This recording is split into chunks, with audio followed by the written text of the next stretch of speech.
Hello അസ്സാം വലൈക്കും welcome back to ഫിച്ചസ് cocktail. അപ്പോൾ എല്ലാവരും സുഖമായിട്ടിരിക്കുന്നു വിശ്വസിക്കുന്നു.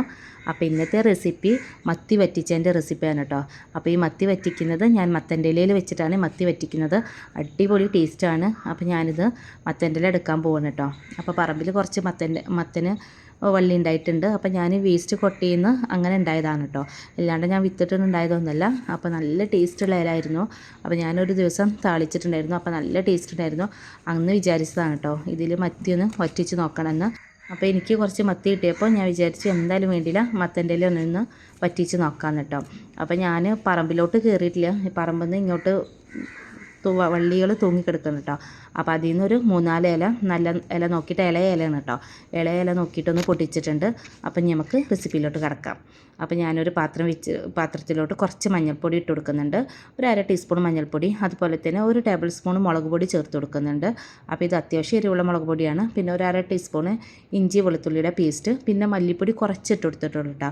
ഒരു 1/4 ടീസ്പൂൺ മാത്രമേ മല്ലിപ്പൊടി ചേർത്ത് കൊടുത്തിട്ടുള്ളൂ. മല്ലിപ്പൊടിയുടെ കുത്ത് അധികം വേണ്ടാന്ന് കരുതിയിട്ട് ഒരു 1/4 ടീസ്പൂണ്.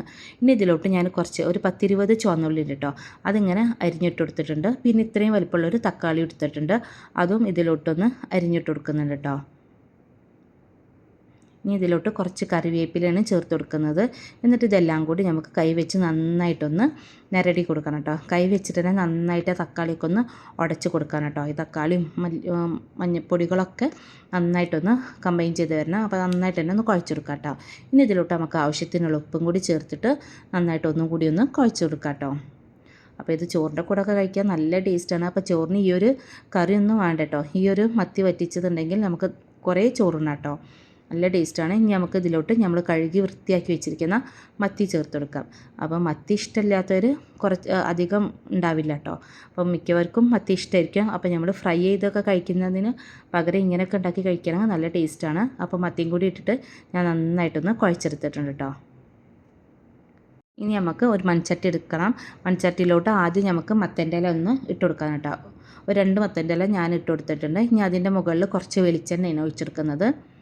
കുറച്ച് വെളിച്ചെണ്ണ ഒഴിച്ചെടുക്കുക. എന്നിട്ട് നമുക്ക് ഇതിലോട്ട് നമ്മൾ നേരത്തെ മുളകൊക്കെ പുരട്ടി വെച്ചിട്ടിരുന്ന മത്തി ഉണ്ടല്ലോ, അത് ഇതിലോട്ട് ഇട്ട് കൊടുക്കാം കേട്ടോ. അപ്പോൾ എല്ലാം കൂടി ഒരുമിച്ചിട്ട് കൊടുക്കരുത്, ഇങ്ങനെ പരത്തിയിട്ട് വേണം വെച്ചെടുക്കാൻ വേണ്ടിയിട്ട്. അപ്പോൾ അതിന് മുന്നേ എൻ്റെ ചാനൽ ആരെങ്കിലും സബ്സ്ക്രൈബ് ചെയ്ത് കാണുന്നുണ്ടെങ്കിൽ ഒന്ന് സബ്സ്ക്രൈബ് ചെയ്തേക്കണേ. അതുപോലെ തന്നെ തൊട്ടടുത്തുള്ള ബെല്ലൈക്കൺ ക്ലിക്ക് ചെയ്യാൻ മറക്കരുത് കേട്ടോ. ബെല്ലൈക്കൺ ക്ലിക്ക് ചെയ്യുമ്പോൾ അതിലോളം ഓപ്ഷൻ വേണം ക്ലിക്ക് ചെയ്യാൻ. അപ്പോൾ ഇടുന്ന വീഡിയോസൊക്കെ നിങ്ങൾക്ക് അപ്പം തന്നെ നോട്ടിഫിക്കേഷനായി കിട്ടുള്ളൂ. അങ്ങനെ എല്ലാ മത്തി ഞാനിങ്ങനെ പരത്തി തന്നെ വെച്ച് കൊടുത്തിട്ടുണ്ട്. ഇനി ഇതിൻ്റെ മുകളിൽ നമുക്ക് കുറച്ച് വെളിച്ചെണ്ണ കൂടി ഒഴിച്ചെടുക്കാം കേട്ടോ. പിന്നെ നമുക്ക് കുറച്ച് കറിവേപ്പിലയും കൂടി ഇട്ട് കൊടുക്കണം. കറിവേപ്പില എത്ര ഇടുന്നോ അത്രയും ടേസ്റ്റാണ് കേട്ടോ. അപ്പോൾ നമുക്ക് വേണമെങ്കിൽ മസാല കൊഴിക്കുന്നതിലും കുറച്ച് കറിവേപ്പില ചേർത്ത് കൊടുക്കാം. എന്നിട്ട് നമുക്ക് ഇതിലോട്ട് കുറച്ച് പുളിവെള്ളം, ഒരു നാരങ്ങാൽപ്പത്തിലുള്ള പുളി ഞാൻ വെള്ളത്തിലിട്ട് വെച്ചിട്ടുണ്ടായിരുന്നു, അതൊന്ന് പിഴിഞ്ഞൊഴിക്കുന്നുണ്ട് കേട്ടോ.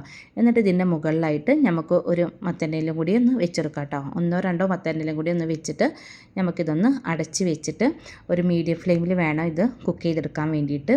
അപ്പോൾ നമുക്ക് തുറന്ന് നോക്കി ഇളക്കി നോക്കൊന്നും വേണ്ട കേട്ടോ. ജസ്റ്റ് കുറച്ച് സമയം കഴിയുമ്പോൾ നമുക്കറിയാമല്ലോ മത്തിക്ക് വേവുന്ന ടൈം അത് മതിയാവും. അപ്പോഴേക്കും അതിൽ വെള്ളമൊക്കെ ഒന്ന് ഒരുവിധം വറ്റി വന്നിട്ടുണ്ടാവും കേട്ടോ.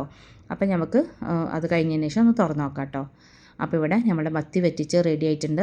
അപ്പോൾ നമുക്ക് ചോറിൻ്റെ കൂടെ കഴിക്കാൻ നല്ല ടേസ്റ്റാണ്. അപ്പോൾ ആ ഇലയൊക്കെ കണ്ടോ നന്നായിട്ട് തന്നെ വാടി വന്നിട്ടുണ്ട്. അടിപൊളി ടേസ്റ്റാണ് ആ മത്തൻ്റെ ഇല കഴിക്കാനും. ഈ മത്തിയുടെ ചുവക്ക മത്തൻ്റെ ഇലയിലുണ്ടാവും. അപ്പോൾ ആ മത്തൻ്റെ ഇല ഒക്കെ കഴിക്കാൻ നല്ല ടേസ്റ്റ് തന്നെയാണ്. അപ്പോൾ നമുക്ക് ഒന്ന് ചോറിൻ്റെ കൂടെ ഒന്ന് കഴിച്ച് നോക്കാം.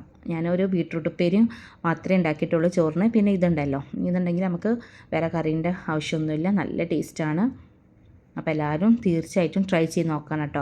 അപ്പോൾ വീട്ടിലിങ്ങനെ മത്തൻ്റെ ഇലയൊക്കെ ഉണ്ടെങ്കിൽ ഒരു പ്രാവശ്യമെങ്കിലും ഒന്ന് ഉണ്ടാക്കി നോക്കിക്കോളൂ. നല്ല ടേസ്റ്റാണ്, വെറുതെ പറയുന്നതല്ല, അടിപൊളി ടേസ്റ്റ് തന്നെയാണ്. തീർച്ചയായിട്ടും എല്ലാവർക്കും ഇഷ്ടപ്പെടും. അപ്പോൾ ഈ മത്തൻ്റെ ഇല ചോറിൻ്റെ കൂടെ കൂട്ടി കഴിക്കാനൊക്കെ അടിപൊളി ടേസ്റ്റാണ്. അപ്പോൾ എല്ലാവരും ട്രൈ ചെയ്ത് നോക്കിയിട്ട് ഫീഡ്ബാക്ക് കമൻറ്റ് ബോക്സിലൂടെ എഴുതി അറിയിക്കാൻ മറക്കരുത് കേട്ടോ. അപ്പോൾ എന്തായാലും മത്തി ഇഷ്ടപ്പെടുന്നവർക്കൊക്കെ ഇഷ്ടപ്പെടുന്നൊരു വിഭവമാണ്. അപ്പോൾ എല്ലാവരും ട്രൈ ചെയ്ത് നോക്കുക.